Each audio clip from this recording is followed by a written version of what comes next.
How has the news business changed since you?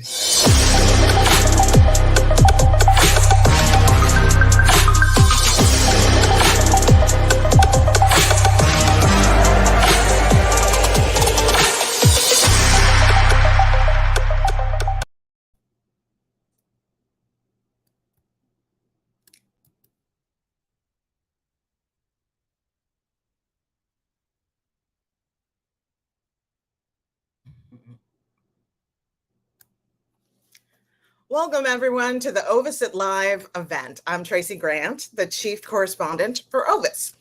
Now, Ovis is the future of news. We're working on building a trusted place that empowers everyday people to make the news trustworthy, verified, and accountable. We're in the testing stages of the world's only platform that will allow you to incentivize journalists to tell the truth and hold them accountable when they don't. Joining me now is Ovis founder Linton Johnson. Before creating Ovis, Linton spent more than 30 years as a communications strategist, as well as an award-winning primetime news anchor for NBC, ABC, and other networks around the country. He will share his story about why he created Ovis after being fed up with the news media. Also with us today is our special guest, Amy Nuzzo. Amy was a successful reporter and anchor for news for stations across the country, including San Diego and New York City. She's now the founder of her own production company, and she's here to tell us her story about why she left the news business in disgust. And finally, we have Ovis's Chief Development Officer, Dominic Thomas. Dominic has more than a decade of experience in product development with fintech, blockchain, and cryptocurrency technologies.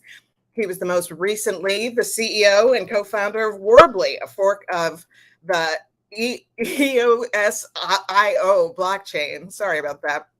He's also an avid news consumer, and he will talk about why he joined the Ovis community. Welcome, everyone. Hey, Tracy. Good to be here. Hi, Tracy. Hi, Amy. Hi, Dominic. Hi, Tracy. Good morning.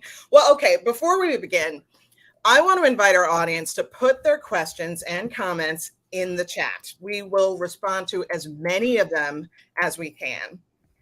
Okay, everybody, start typing because we want to see those questions. I'm sure you have quite a few, and we want to make sure everybody understands exactly what we're trying to do here with Ovis. All right, Linty. Yes. Let's begin with you. Okay. You reported the news for many TV stations across the country, including at NBC in the San Francisco Bay Area with me. Yes. You were a primetime anchor and one of my favorite coworkers. Oh, well, thank you. I'm just saying that. And then they have to pay you to say that. I'm just saying that to be nice. I'll tell you who the real favorite was. I'll tell the truth, Tracy. We're all about the truth. I will. Linton, why did you give up that prestigious job? You know, I was just getting frustrated with the news. I was, like you said, an anchor at NBC Bay Area, and I can remember the day that I just called it quits. And I know you know me, Tracy, for a long time. I was just news. I was all about the news. It was in my blood. We called you Mr. News. Yeah. Yes. And I think just I was just getting fed up with a lot of the decisions that were being made that were about ratings and clicks instead of the truth, or being able to tell stories that were really important, giving alternative viewpoints, factually based viewpoints to stories that just never went told. Here's one. Remember the Laci Peterson trial? That was a woman. Yes. I forget. I covered that quite a bit. And, one of the things that this, it was a tragedy. Scott Peterson ended up killing his pregnant wife, Laci Peterson. And there's, the mystery about actually who killed Laci went on felt like years. Maybe it was almost a year until they figured out who it was. But one of the things that disturbed me was we didn't cover any other missing people of color. I wanted to see obviously that Lacey got her name in the news, and she deserved, after being murdered, to have these stories, but so did thousands of other people who were people of color. And why do we just show this one woman and ignore all the rest? And I remember the conversation with my news director at the time, and I said, why don't we do? Well, first of all, why are we always covering this story? that was the one thing. And why don't we just try? Yeah, like, why don't we try something else? And he said something weird, like, this is the chicken or the egg. Like, we just have to do it because the other stations are doing it. Like, what do you? We can't make our own decision on this? I mean, and it was just a series of different things like that just made me lose faith in the news business. And it just really showed it was all about ratings and clicks. The stories can go on and on and on, but it was just disheartening, and I felt like I was starting to lose my soul. And I just couldn't do it anymore. It's like, I can't be part of this where we're not telling stories that are really needed, and we're really just chasing after ratings and clicks. Exactly. I mean, I remember, I'm glad you brought up that particular story, because I remember covering that story quite a bit, and it was far away. It was in Modesto, which could take hours with traffic to get there and then to get back. And there were so many other things happening in our actual market. Like, in Modesto, no one was seeing our stories because that wasn't even our market. But there were so many other things going on in our actual market that we were not covering in order to just do this story, because this was the story everyone was talking about. And I don't know if they were talking about it because we kept doing it. Well, I think that's why they were talking about it, because we control the narrative. I mean, that's the problem with news. It's that it's 6 major corporations basically controlling nearly everything that we see and hear, and they're setting the narrative. And so, yeah, it's because we wanted the ratings and clicks, and we wanted to set the narrative. Yeah. And in that long drive to Modesto, every time I would go, in my head, I would just think, I'm not sure why I'm going here. I'm just not sure, and you spend a lot of time thinking, okay, I'm doing the story and I'm going to do a good job. But in my mind, I'm trying to justify why we keep doing this story. And it robs you. It deflates you as a reporter. It does. That's a good word. It deflates you. I felt like for me, I felt like I was starting to lose my soul. And, I went to Northwestern and became a journalist, went to the Medill School of Journalism because I wanted to hold the powerful accountable and give voice to the voiceless. That's our job as journalists, and to seek the truth and follow the facts. And a lot of voices just never get heard because they're not going to drive ratings and clicks as much as a different voice, at least in the opinion of the people making, the small group of people making the decisions at the top of the newsroom. Exactly. Well, okay. Thank you, Linton. I want to bring in our special guest, Amy Nuzzo. Hey, Amy. Hi, Tracy and Linton. Hi, Amy. Welcome. Fellow Wildcat, welcome. Yes. We were called Medildos back in the day. Yes. The Medill School of Journalism. One day in front of my mom, and she was like, wait, what? Yeah. Is that what we paid for? You go to a school and be called that. But okay, Amy, you were a very popular anchor and reporter for so many well-known TV stations across the country. You tell us, why did you leave the business? Well, I really relate to everything that Linton just said. And so I was in Linton's graduating class. We graduated Northwestern in the class of 95 and went right into the local news business and hopped around the country in various local markets. And it was already already started on the decline by the time we got in. Yeah. So we would hear from other reporters about the heyday of journalism, and really that era was gone. It was already about ratings. It was already about sweeps. What are we doing for sweeps? We have to work on what we're doing for sweeps. That was, the time period where the ratings really mattered, and we had to get some really spicy, exciting, tabloidy type stories together for sweeps. So that was already happening, and I was I stayed with it for 13 years. Linton got out, I think, a little bit before I did, and I was really jealous because I was like, I don't know what else to do. This is all I was trained for. sure I would have gotten out a lot sooner. But I hung in there for 13 years, and it was, let me tell you, a steady decline the whole way. By the time I got out, it was like, Oh, unfortunately, you're frozen, Amy. being taken out of the budget, newsrooms being stripped of personnel and funding, investigative units being eliminated. So those are the units where they can spend several days to really investigate a story and build a story and research and put something a little more quality on the air, as opposed to just chasing ambulances.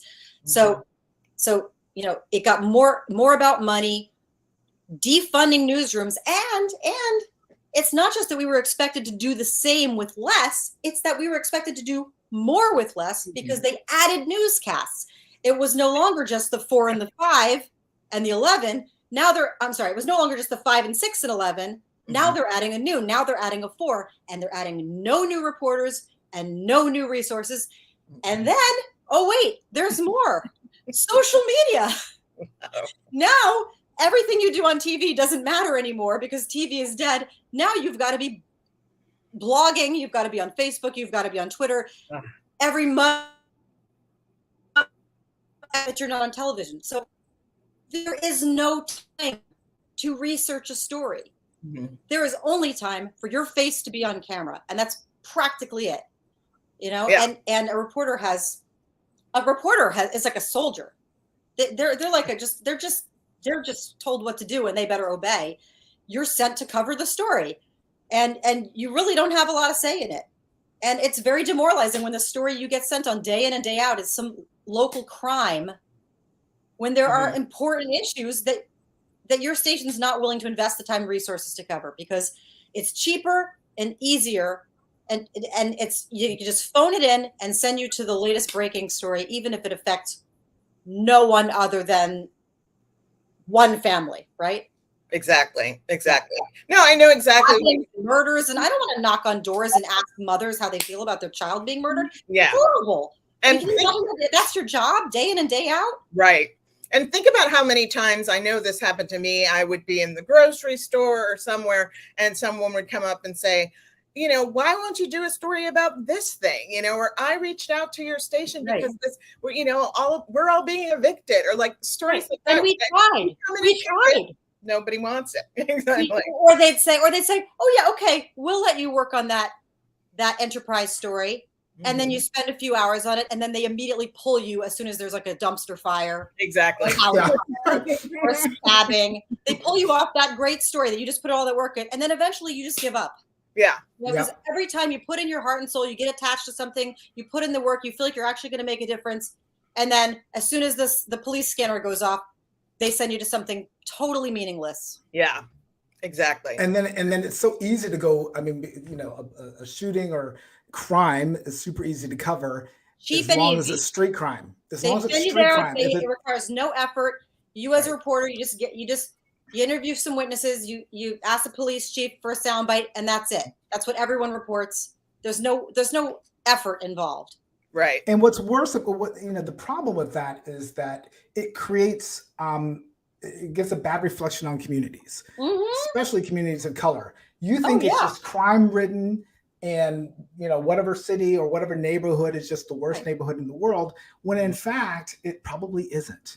But the news station is just going to create this narrative and just drive this narrative, which really just decimates communities. I think it's like penny wise, pound foolish, or it's short-term gain for long-term loss. Because I think, in that moment, maybe you have a hard-hitting lead story, which hard-hitting means something bad has to be blood or something, right? Otherwise, it's not hard news. Right. A hard news story for that day. But when you do that day in and day out and day in and day out, it's another shooting, another crime, another fire at the top of every newscast. I think eventually it does drive viewers away. So I think in the long term, I think it has driven people away.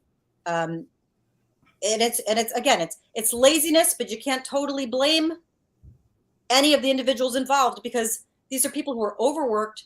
They're being pressured to put too much out without the funding and the backup and the infrastructure that you need to really be an investigative news organization. Right. And these stations and newspapers as well. I mean, sometimes they just lose sight of what this is really all about. I mean, newspapers and television stations, things like that. We're not here just to be flashy. You're supposed to be bringing people information that can help them, in their day-to-day lives. I mean, having me in a helicopter trying not to throw up every day just because there's a little brush fire somewhere, that I don't see how that's helping anyone. That's not what I believed I was getting into when I had this dream of being, Woodward and Bernstein. I suspect, there's newsroom managers, they have their idea of what sells and what's getting ratings. And I don't think that they're always necessarily correct in that. But, the assumption has been like white women tears gets a lot of play, right? Yeah. And that's why some certain missing person stories get played bigger billing than others. But a perfect example of that, and this even goes back to the 90s. This was already happening. I was working in a newsroom and I was covering a story, and there was a victim of a crime who I interviewed. I remember it was a white woman. That's all I remember. And they were going to run the story, but they were trying to decide how high up in the show to stack the story. Is this a top story? Is this a second block story? And they asked me, is she pretty? Is she pretty, and did she cry? Because if she was pretty and if she cried, then it was top story material. I mean, wow. It's like they're casting a lineup for primetime dramas. Wow, how could that be more blatant? Newsworthiness. It's like they've gotten into this mindset now where they're like just creating a show, and they're they want the drama and they want the connection and whatever story they think is gonna sell. It's not. When it stopped being a public service and it started becoming a money-making commodity, that's when all this happened. And that's why you got out. Yeah, right. I mean, and other reasons. I would have gotten out a lot. Have a drink one night and we'll discuss it. I'm sure we all have similar reasons. I mean, maybe I didn't want to work with crazy people. There's a lot of freaks in a newsroom. I mean, these are like some high-strung, unhappy people. Yes, very much so. Very much so. I'm too chill for that. Well, thank you, Amy. It's actually very cathartic to share these stories. But now let's turn to Dominic. Like many people watching this live event, Dominic is an entrepreneur and is one of the key people in our organization helping us with this blockchain concept that we're working on that could change the face of news. So, Dominic, are you out there? Hey, Dominic, what's up? I'm here. Yeah, there's a lot going on right now that I think is really important, and it seems to get more important every day. We're seeing this stuff show up, across the board, and it's not even, Linton and I were talking earlier. It's not even just chasing the money, chasing the ratings and clicks, but it's like journalism's been given this sort of carte blanche to just use the news to your own ends, whatever that may be. Do you want to create bullshit political, campaign stuff, or, to support the candidate you really care about or that you're being paid to care about or whatever? Sure. It's like it's becoming this like free for all almost, because I think when you start to reach those levels of apathy that you guys were talking about earlier, right? This ratings and clicks thing, it's kind of like, crack. It's really exciting on the front end, but then you start paying the price on the back end.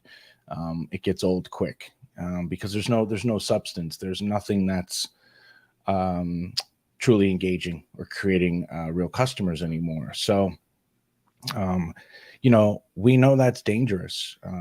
There's a lot of stuff going on in U.S. politics that I think everybody's aware of. It's not really worth going into per se, but we know that it's impacting it. and we're just starting to kind of accept these things. And I don't think we should just accept the unacceptable, right? Journalism is such a critical part of human life, human culture. It is an important part of politics, and it's needed there, but it needs to be part of it in a way that's as objective as possible. And people need to be informed about all kinds of things. It's a big world out there, and there's a lot going on. But at the same time, terrible information is worse than no information, right? Mhm. So, Dominic, I'm excited to be doing this. I've never asked you this before, Dominic, but before you got involved with this project with us, had you been turned off by news? Like, was there a point where you just weren't even tuning in anymore? I stopped checking out the news in like 2005. Really? Oh, wow. There's no point. I mean, I didn't see the point. There's lots of information out there. It's a bit tedious and annoying to try to find it all on your own. But for the things that were relevant to me, whether it was related to work or kind of the bigger picture, I mean, I did find myself a little bit looking at overseas news, frankly, like BBC, that sort of thing. But in general, I was very disillusioned. I found that the news was only accomplishing two things for me: depression, because of the negativity of it all, and anger, because I knew it was full of shit. Right. That's right. not a good look, No. But okay, so everything you're saying is exactly why, Linton, you wanted to do something about it, right? Why don't you explain to us how Ovis really works? I'd be happy to, because what we're trying to do is decentralize the decision making. As I mentioned before, there are basically 6 major corporations that control most of what we see and hear. And so we want the people to be able to control the news instead of the news controlling the people. And so what we've never in history we had this opportunity to be able to do that. And that's where the blockchain technology comes in. I won't dive deep into blockchain. However, this type of technology will allow everyday people to be able to control the news instead of the news controlling them. And it also decentralizes decision making. It also allows us to return the profits back to the people. And it is trustworthy, it's verifiable, and is accountable. So all those things, all those virtues that we as journalists are trained to love and care about, that's what blockchain does. And so what we wanted to do is build a place on the blockchain where everyday people can come and incentivize truth telling, and then hold people accountable for those who tell lies. So how does that work? Well, first of all, let me kind of give you a little presentation here. Let's see here. Okay, so Ovis, we're building the future of news. We have already started on this. We have our test platform. We'll talk about that. We'll actually give you a demo in a second. But fake news and misinformation, we think that is the real problem that is out there. Is actually not. The real problem, as we kind of discussed, is ratings and clicks. And as I mentioned, those 6 major corporations that control nearly everything that we see and hear have a great impact. The ratings and clicks business models reward partisan agendas. They create that misinformation and fake news. And the impact is kind of what you just heard from Dominic. And of course, what Amy and I and Tracy were talking about is that people no longer trust the media because they put profits, ratings, and clicks before the truth, creating that misinformation and fake news. Gallup just came out with a poll in September, and they do this poll. This is the 50th year they've done this poll, asking people how much they trust the news media. And 7%, one of the lowest ratings in history, 7%, only 7% of Americans have a great deal of faith in the news media. That's pretty darn sad. So as a result of these ratings and clicks, people have retreated into the partisan news bubbles. We got MSNBC, we got Fox, we've got news, quote unquote, news stations that are completely on the opposite side of the political spectrums. And of course, this has enormously dangerous implications for our democracy and how we coexist in the world. People are yelling at each other right now. They're not talking with each other. One of the things about journalism, what it was supposed to be about, and I know Amy and Tracy, you can agree on this, when we're in journalism school, you're taught to provide all sides of a story.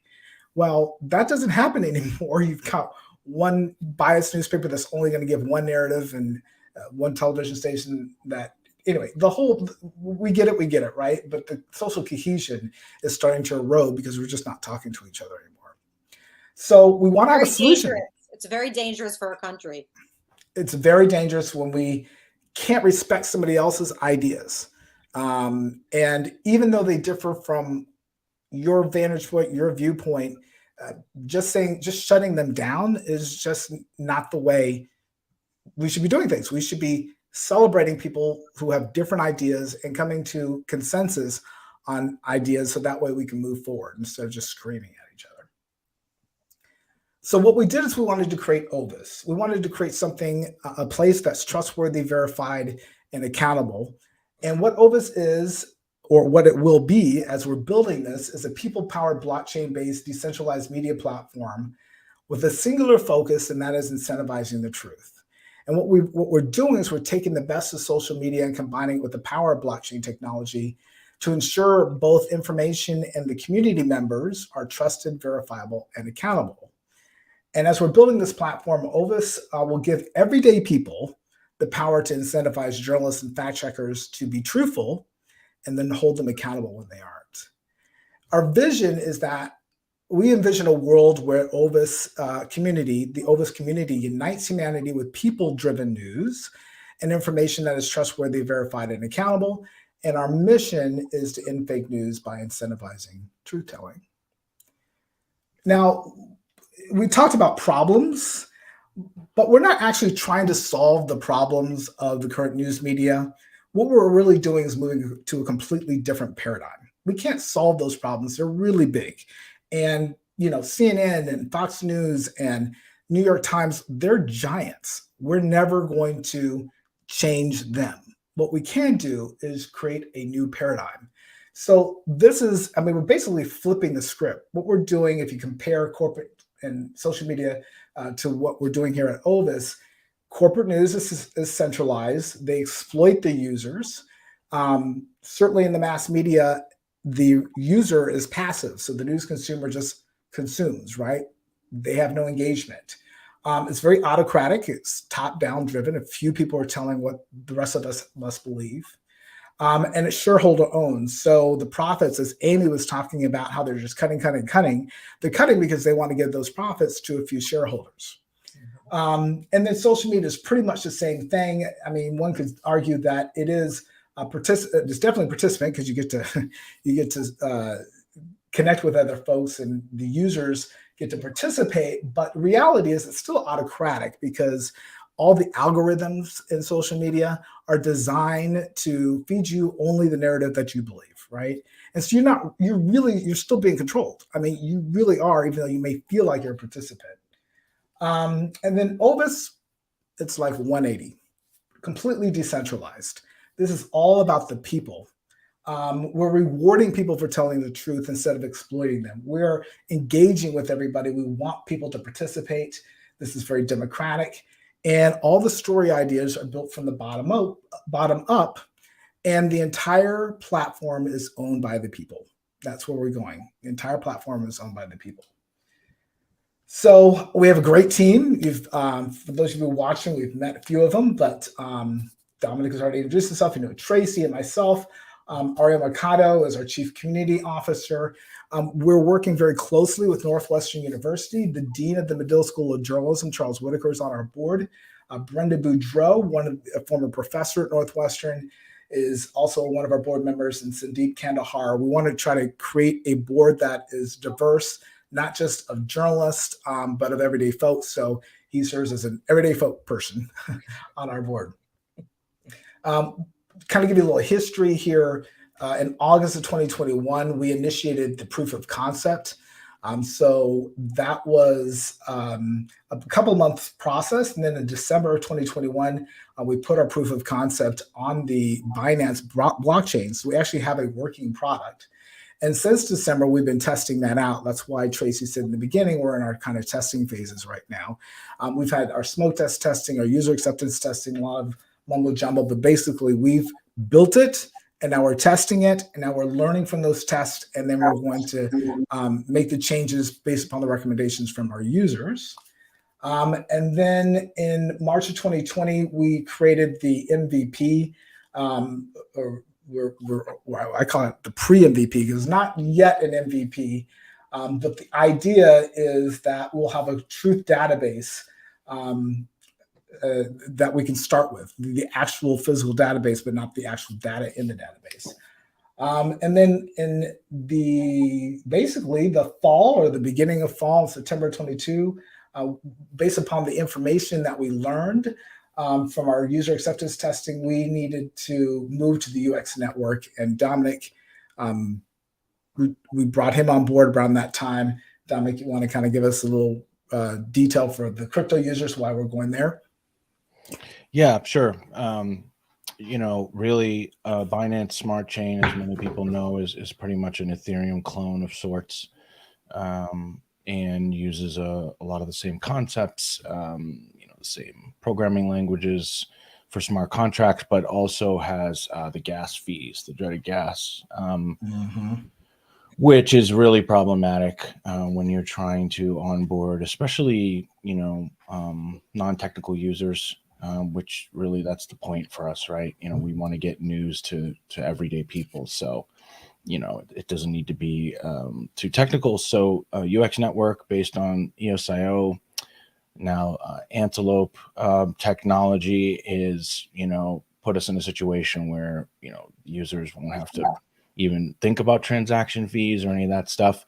The speed will be much higher, and we can be a lot more secure by most people's accounts because of the programming languages we have available to us. Well, we're really happy that we're going into the UX network. It'll be cheaper, faster, better. That's really the bottom line with UX. I wanted to share with you our platform that we built. We, in December, as I mentioned, became the first blockchain-powered news platform in the world, which is kind of cool. So let's show you how it works. And I'm going to need, let's see, let's do it this way. All right. So this is the platform. You can see it yourself if you go to ovisit.org. It'll take you to the test site. This is on the Binance testnet. So we have not put it on the actual chain yet, but we're in testing, as I had mentioned. You log in. I may have to do I thought I was going to have to do my two-factor authentication. We're trying to make sure there are no bots and duplicates on there. So we're working with that. And so I'm going to wait for my text message to come in and then log in. And once I do, I will be able to show you how this is going to work. All right, here it comes.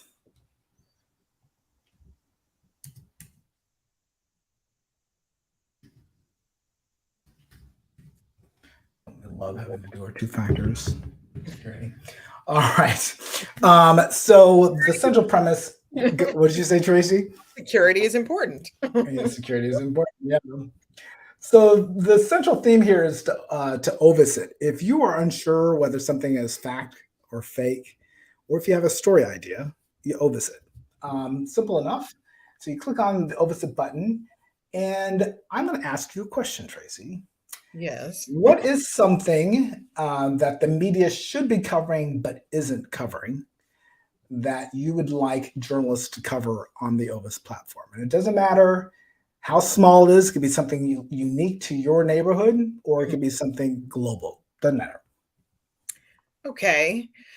Well, okay. So here's what I've been thinking about, because I have seen little snippets, people talking about college loans and Joe Biden and possibly getting them forgiven and blah, blah, blah.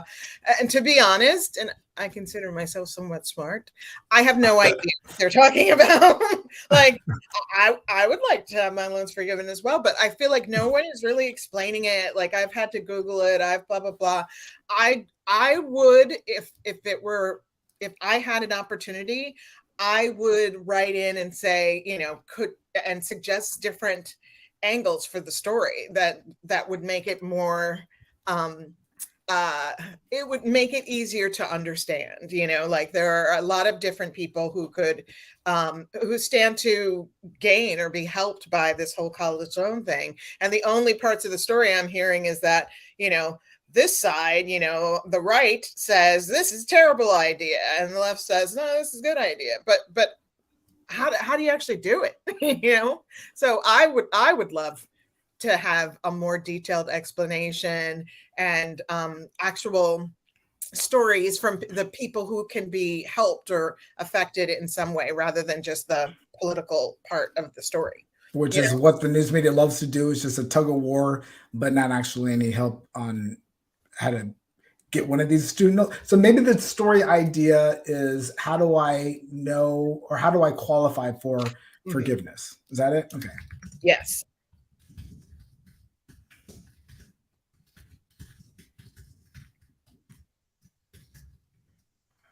All right. And then you can say, did I spell forgiveness right? So then you can put more information down here. If you want. I'm just gonna, for the sake of expediency, just type in something. And of course we have to have an emoji, because our millennials love emojis. So I'm one of and they're also fun, I must say. Let's see, students. All right, we'll just put anything in here. And then we're going to submit. Now, this is what's interesting about what's about to happen. We are going to put down some tokens. And what's happening on the blockchain is pretty important to understand. We're recording your story idea on the blockchain. And as we know, the blockchain technology is trustworthy, verifiable, and accountable. It's also immutable, which means that it can't be changed. So we know with the timestamp that you're the one who came up with this story idea. And that will be important in a second. So I want to put down 5 tokens. And one of the things that we're going to be doing is making this experience a little bit more seamless. So one of the reasons why, that's another big reason why we're trying to go to the UX network, because we don't want to create a Web3 experience for people who are in a Web2 world right now. So we want to make this as easy as possible. But in this, now the story has been submitted. And these are all the other submissions that we've placed on here. Now, okay, something funny. Because we're in test, I know we're trying to end fake news, but all these stories, because we're in a test environment, are fake. So, I'm glad you figured that out. Yeah, right. So some of them are kind of funny. But your story is now submitted. Now other people can look at your story idea. And Tracy, don't you think there's probably at least 500,000 other people might be interested in that story? Absolutely. Yeah. Mm-hmm. Amy, if you submitted this story idea to your news director, do you think that they would actually cover it? Only if it was the within an hour of that legislation being passed. Mm-hmm. You know what I'm saying? They would only Right. cover it if it was that day, because it's breaking. Mm-hmm. Right. Yeah. And then the next day, they don't care. Right. Well, So true.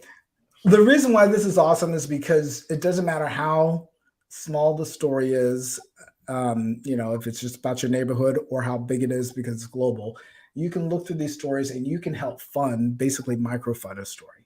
So let's just take a look at this story. Someone pitched the idea of where's Brittany Griner? It comes with 358 tokens and some votes. What this means is that if each token's worth $1 for easy math, and this has $358 worth of tokens if a journalist covers this story. And there are a lot of journalists who would cover this story for $300. And so what will happen is the journalists will write the story, and then they too will stake some tokens, basically saying that what I've written, I'm putting my money where my mouth is, what I've written is trustworthy, verifiable, and accountable. But it doesn't just go onto the platform right away.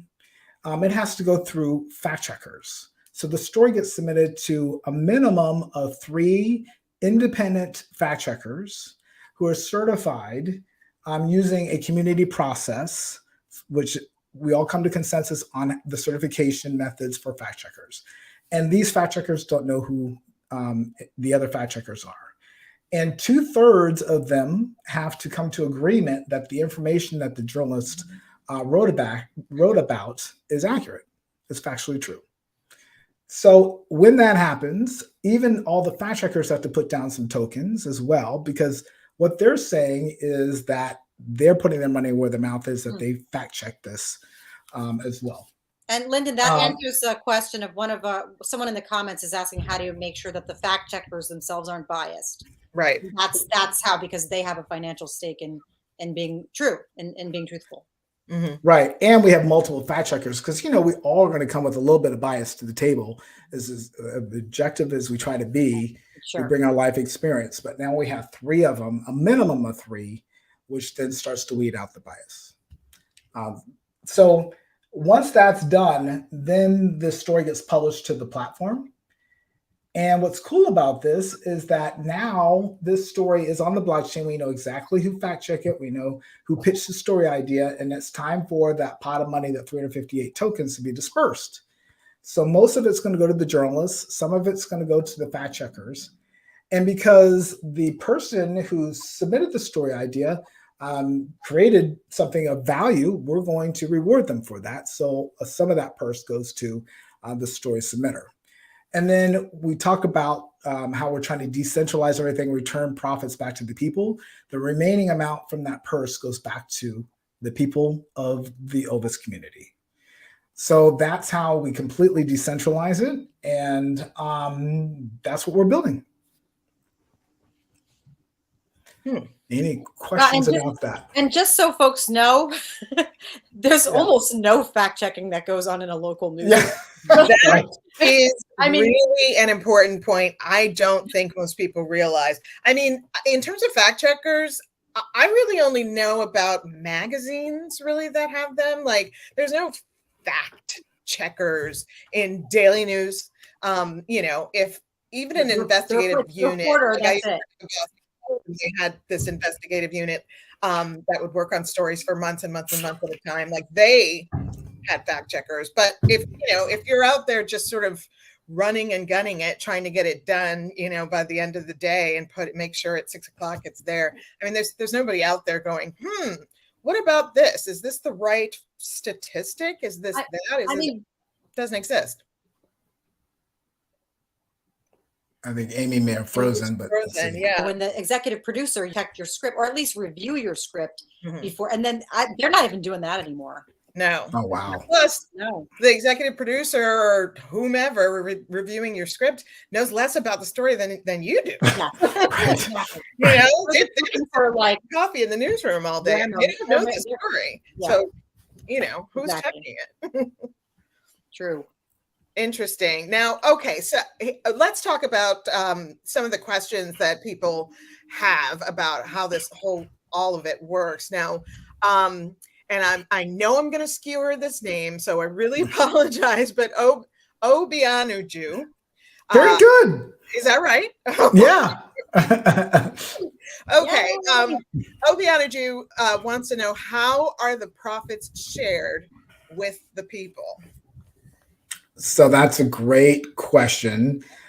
So we were talking about that purse, right? So a portion of that purse goes back to the people, and they're distributed based upon your participation. So if you're a passive person, you're not contributing to the platform, pitching story ideas, that type of thing, then you will get, just by being part of the community, you will get some of the profits. But somebody who is very active, pitching stories, helping out to move this platform forward and bring more truth to the community, that's somebody who gets paid a little bit more. So it's just basically upon your participation level. Let's be really clear. These are not profits. That's the wrong word, guys. This is not sharing the company's profits, right? This is just a rewards purse that everybody's contributing to in the community. So just important. for the compliance. Well, and guys. maybe that's a good point. So These it's aren't really profits.